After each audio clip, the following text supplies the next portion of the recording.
Adikku tiba-tiba menerobos masuk. Aku berteriak, "Aku sedang mandi. Kenapa dia mendesakku untuk bergegas?" Kata temannya mau ke kamar mandi. Aku tidak tahan lagi.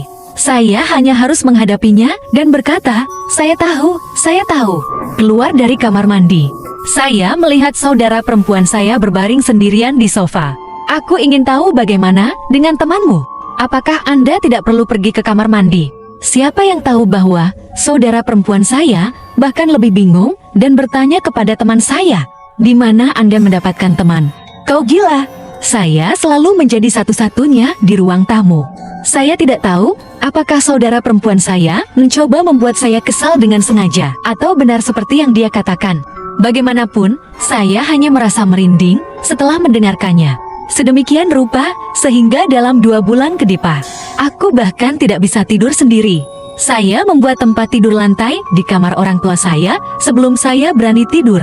Bangun di tengah malam, saya tidak tahu apakah saya tidak bangun. Aku benar-benar melihat ada seorang wanita bergaun putih, berdiri di dekat pintu kamar, menatapku. Aku berteriak. Teriakan itu membangunkan orang tuaku. Mereka dengan cepat bertanya, apa yang salah? Aku menunjuk ke pintu. Mereka terkejut dan mengatakan, tidak ada apa-apa di sana. Aku lebih takut. Dia terus menunjuk dan mengatakan, ada seorang wanita di sana.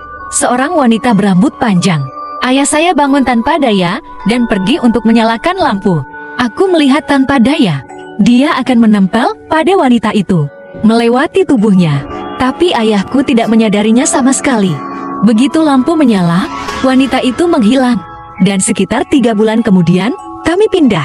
Saat berkemas, saya menemukan foto seorang wanita. Sepertinya tidak asing. Ketika saya tiba-tiba teringat di mana saya melihatnya. Segera merasakan makna yang menusuk.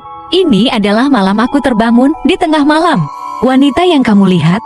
Saya ketakutan dan bertanya kepada ayah saya. Siapa orang di foto ini? Ayahku memberitahuku. Itu foto nenek saya ketika dia masih muda. Saya belum melihatnya sejak saya lahir. Nenek saya mendengar ayah saya berbicara tentang dia. Meninggal lebih awal. Setelah mengetahui kebenaran, saya masih sangat takut. Lalu aku terbangun di tengah malam. Saya tidak berani melihatnya dengan santai lagi. Seolah aku tidak pernah bangun. Kembali tidur dengan mata tertutup.